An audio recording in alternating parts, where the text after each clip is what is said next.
Hello hi ನಮಸ್ಕಾರ ಸ್ನೇಹಿತರೆ, government job YouTube ಚಾನಲ್ಗೆ ಸ್ವಾಗತ. ಈ ಒಂದು ಯೂಟ್ಯೂಬ್ ಚಾನಲ್ ಅಲ್ಲಿ ನಿಮಗೆ ಹಲವಾರು ಗೌರ್ಮೆಂಟ್ ಜಾಬ್ಸ್ ಬಗ್ಗೆ ತಿಳಿಸ್ಕೊಡ್ತಾ ಇರ್ತೀನಿ ಸ್ನೇಹಿತರೆ. ಸೊ ಇನ್ನು ಯಾರಾದ್ರೂ ನೀವು ಸಬ್ಸ್ಕ್ರೈಬ್ ಮಾಡ್ಕೊಂಡಿಲ್ಲ ಅಂದ್ರೆ ಈಗಲೇ ಸಬ್ಸ್ಕ್ರೈಬ್ ಮಾಡ್ಕೊಳ್ಳಿ, ಹಾಗೆ ಬೆಲ್ ಬಟನ್ ನ ಪ್ರೆಸ್ ಮಾಡಿ ಸ್ನೇಹಿತರೆ. ಇನ್ನು ನೀವು ನಮ್ಮ ವಾಟ್ಸ್ಆಪ್ ಗ್ರೂಪ್ ಅಥವಾ ಟೆಲಿಗ್ರಾಮ್ ಗ್ರೂಪ್ ಕೂಡ ಜಾಯ್ನ್ ಆಗ್ಬೋದು, ಅಲ್ಲಿ ಕೂಡ ಲೇಟೆಸ್ಟ್ ಅಪ್ಡೇಟ್ಸ್ ಬಿಡ್ತಾ ಇರ್ತೀವಿ ಸ್ನೇಹಿತರೆ, ಓಕೆನಾ.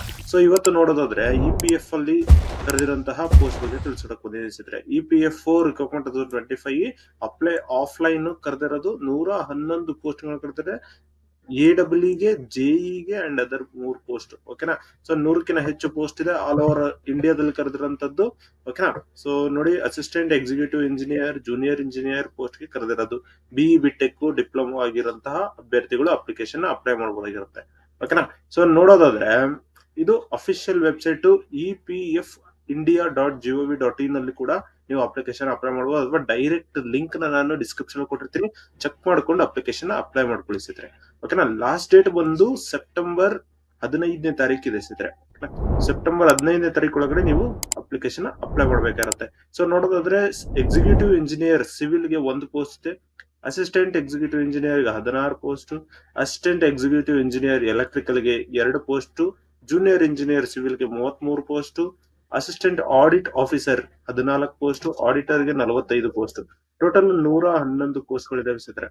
ಹಾಗೆ ಎಜುಕೇಶನ್ ಕ್ವಾಲಿಫಿಕೇಶನ್ ನೋಡೋದಾದ್ರೆ BE BTech in civil and electrical engineering ಕರೆದಿದ್ದಾರೆ, ಡಿಪ್ಲೊಮಾ ಇನ್ ಸಿವಿಲ್ ಇಂಜಿನಿಯರಿಂಗ್ ಕರೆದಿದ್ದಾರೆ, ಹಾಗೆ ಡಿಗ್ರಿ ಮಾಡ್ಕೊಂಡಿರ್ಬೇಕಾಗಿರುತ್ತೆ, BCom ಅಥವಾ BA ಈ ತರ ಮಾಡ್ಕೊಂಡಿರುವಂತವ್ರು ಆಡಿಟ್ ಮತ್ತೆ AAO ಪೋಸ್ಟ್ ಗೆ ಕೂಡ ಅಪ್ಲಿಕೇಶನ್ ಅಪ್ಲೈ ಮಾಡಬಹುದು.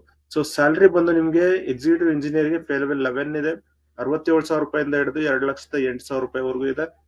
AEE ಪೇ ಲೆವೆಲ್ 10 ಇದೆ, 56,000 ಇಂದ ಹಿಡಿದು 1,77,000 ವರೆಗೂ ಸಿಗುತ್ತೆ.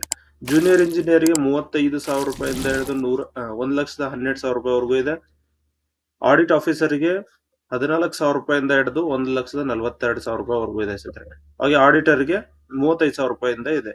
ಸೊ ಇದೆಲ್ಲ pay levels, pay commission 7th pay commission ಇಂದ ಇರೋದು ಇದು ಸ್ನೇಹಿತರೆ. ಸೊ ಇನ್ನು 8th ಪೇ ಕಮಿಷನ್ ಕೂಡ ಬರೋದಿದೆ ನೆಕ್ಸ್ಟ್ ವರ್ಷದೊಳಗಡೆ ಬರುತ್ತೆ. ಸೊ ಆದಷ್ಟು ಅಪ್ಲಿಕೇಶನ್ ಅಪ್ಲೈ ಮಾಡ್ಕೊಳ್ಳಿ ಸ್ನೇಹಿತರೆ. ಹಾಗೆ ಏಜ್ ಲಿಮಿಟ್ ನೋಡೋದಾದ್ರೆ 56 ಇಯರ್ಸ್ ವರೆಗೂ ಏಜ್ ಲಿಮಿಟ್ ಇದೆ. So SC ST OBC PWD X ಗೆ ಏಜ್ ರಿಲ್ಯಾಕ್ಸೇಷನ್ಸ್ ಕೂಡ ಇದೆ ಸ್ನೇಹಿತರೆ.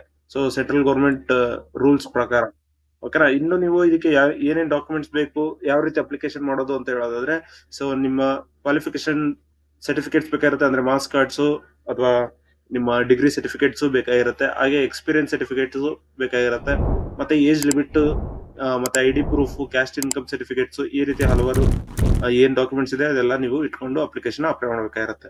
ಸೊ 15/9ನೇ ತಾರೀಕು 9ನೇ ತಿಂಗಳು ಒಳಗಡೆ ನೀವು ಈ ಒಂದು ಪೋಸ್ಟ್ ನ ನೀವು ಪೋಸ್ಟ್ ಅಲ್ಲಿ ಕೂಡ ಕಳಿಸಬಹುದಾಗಿರುತ್ತೆ, ಸ್ಪೀಡ್ ಪೋಸ್ಟ್ ಮಾಡಬಹುದಾಗಿರುತ್ತೆ. ಸೊ ಇದಕ್ಕೆ ಯಾವುದೇ ರೀತಿಯ ಅಪ್ಲಿಕೇಶನ್ ಫೀ ಇಲ್ಲ ಸ್ನೇಹಿತರೆ. ಸೊ ಡೈರೆಕ್ಟ್ ಆಗಿ ನೀವು ಬಂದು ಇಲ್ಲಿ ಕ್ಲಿಕ್ ಹಿಯರ್ ಅಂತ ಏನಿದೆ ಈ ಆಪ್ಷನ್ ನ ಕ್ಲಿಕ್ ಮಾಡ್ಕೊಂಡ್ರೆ ಓಪನ್ ಆಗುತ್ತೆ. ಸೊ ಇದರಲ್ಲಿ ನೋಡಿ ಇಂಜಿನಿಯರ್ದು ಪೋಸ್ಟ್ ಗಳು ಇದಾವೆ. ಎಕ್ಸಿಕ್ಯೂಟಿವ್ ಇಂಜಿನಿಯರ್ ಪೋಸ್ಟ್ ಗಳಿಗೆ ಯಾವ ರೀತಿ ಅಪ್ಲಿಕೇಶನ್ ಅಪ್ಲೈ ಮಾಡೋದು, ಎಲ್ಲಿ ಲೊಕೇಶನ್ ಅಂತ ಹೇಳ್ಬಿಟ್ಟು ಫುಲ್ ಕೊಟ್ಟಿರೋದು. ಸೊ ಈ ರೀತಿ ಫುಲ್ ಕಂಪ್ಲೀಟ್ ಡೀಟೇಲ್ಸ್ ನ ಈ ಒಂದು ನೋಟಿಫಿಕೇಶನ್ ಅಲ್ಲಿ ಕೊಟ್ಟಿರ್ತಾರೆ ಸ್ನೇಹಿತರೆ. ಈಗಾಗಲೇ ಏನ್ ತಿಳಿಸ್ಕೊಟ್ಟಿದ್ದೀನಿ ಅದನ್ನೇ ಮತ್ತೆ ಇಲ್ಲಿ ತೋರಿಸ್ತಾ ಇರೋದು, ಓಕೆನಾ. ಸೊ ಇದನ್ನ ನೀವು ಕಂಪ್ಲೀಟ್ ಆಗಿ ನೋಡ್ಕೊಂಡು ಅಪ್ಲಿಕೇಶನ್ ಅಪ್ಲೈ ಮಾಡಬಹುದಾಗಿರುತ್ತೆ. ಹಾಗೆ ಅಪ್ಲಿಕೇಶನ್ ಫಾರ್ಮ್ ಕೂಡ ಇಲ್ಲಿದೆ. ಸೊ ಡೈರೆಕ್ಟ್ ಆಗಿ ನೀವು ಅಪ್ಲಿಕೇಶನ್ ಫಾರ್ಮ್ ಡೌನ್ಲೋಡ್ ಮಾಡ್ಕೊಂಡು ಇದನ್ನ ಫಿಲ್ ಮಾಡಿ ನೀವು ಪೋಸ್ಟ್ ಸೆಂಡ್ ಮಾಡ್ಬೇಕಾಗುತ್ತೆ.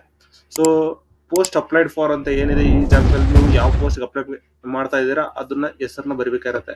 ಅದ ನಂತರ ನಿಮ್ಮ ನೇಮು, ಮತ್ತೆ ನಿಮ್ಮ ಡೆಸಿಗ್ನೇಷನ್, ಪೇ ಲೆವೆಲ್ ಏನಿತ್ತು ಅದನ್ನ ಬರೀಬೇಕು, date of entry to service, ಮತ್ತೆ ಡೇಟ್ ಆಫ್ ಬರ್ತ್, ಅದ ನಂತರ ಟೆಲಿಫೋನ್ ನಂಬರ್, ಇಮೇಲ್ ID, ಅದ ನಂತರ ಯಾವ ಡಿಪಾರ್ಟ್ಮೆಂಟ್ ಅಲ್ಲಿ ನೀವು ಇದ್ರಿ ಅಂತ ಹೇಳ್ಬಿಟ್ಟು ಕೇಳ್ತಾ ಇರೋದು ಅದನ್ನ ಬರಿಬೇಕಾಗಿರುತ್ತೆ.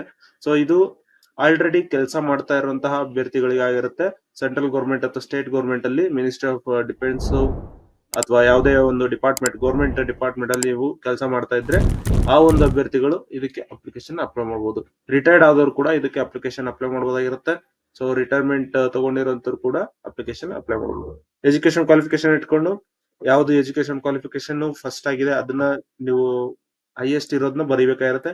ಅದ ನಂತರ ಎಲ್ಲೆಲ್ಲಿ ನೀವು ಕೆಲಸ ಮಾಡಿದೀರಾ ಅನ್ನೋದನ್ನ so designation wise, pay level wise ಕೂಡ ನೀವು ಬರೀಬೇಕಾಗಿರುತ್ತೆ. ಅದ ನಂತರ ಇದಿಷ್ಟು ಫುಲ್ ಕಂಪ್ಲೀಟ್ ಮಾಡಿ ನೀವು A-PAR ಗಳನ್ನ ಸಬ್ಮಿಟ್ ಮಾಡ್ಬೇಕಾಗಿರುತ್ತೆ. Last 5 years A-PARs. ಸೊ ಅದನ್ನ ಸಬ್ಮಿಟ್ ಮಾಡ್ಬಿಟ್ಟು ನೀವು ಅಪ್ಲಿಕೇಶನ್ ಸೆಂಡ್ ಮಾಡ್ಬೇಕಾಗಿರುತ್ತೆ ಸ್ನೇಹಿತರೆ. ಸೊ ಅಪ್ಲಿಕೇಶನ್ ನಲ್ಲಿ ನೀವು ಈ ಒಂದು ಸರ್ಟಿಫಿಕೇಟ್ಸ್ ಗಳನ್ನ ಕಂಪ್ಲೀಟ್ ಆಗಿ ಕೊಡ್ಲೇಬೇಕಾಗಿರುತ್ತೆ. ಸೊ ನಿಮ್ಮ ಲಾಸ್ಟ್ 5 years ಪೇಪರ್ ಮತ್ತೆ ನಿಮ್ಮ ಎಲ್ಲಾ ಸರ್ಟಿಫಿಕೇಟ್ಸ್ ಗಳು ಬೇಕಾಗಿರುತ್ತೆ. ಸೊ ಆ ಒಂದಿಷ್ಟು ಸರ್ಟಿಫಿಕೇಟ್ಸ್ ಗಳನ್ನ ನೀವು ಪೋಸ್ಟ್ ಅಲ್ಲಿ ಕಳಿಸಬೇಕಾಗಿರುತ್ತೆ ಸ್ನೇಹಿತರೆ. ಸೊ ಇದಿಷ್ಟು ಈ ಒಂದು ವಿಡಿಯೋದಲ್ಲಿ ತಿಳಿಸ್ಕೊಡ್ತೀನಿ. ಈ ಒಂದು ವಿಡಿಯೋ ನಿಮ್ಗೆ ಇಷ್ಟ ಆದ್ರೆ ಲೈಕ್ ಮಾಡಿ, ಶೇರ್ ಮಾಡಿ, ಸಬ್ಸ್ಕ್ರೈಬ್ ಮಾಡ್ಕೊಳ್ಳಿ ಸ್ನೇಹಿತರೆ. ಧನ್ಯವಾದಗಳು.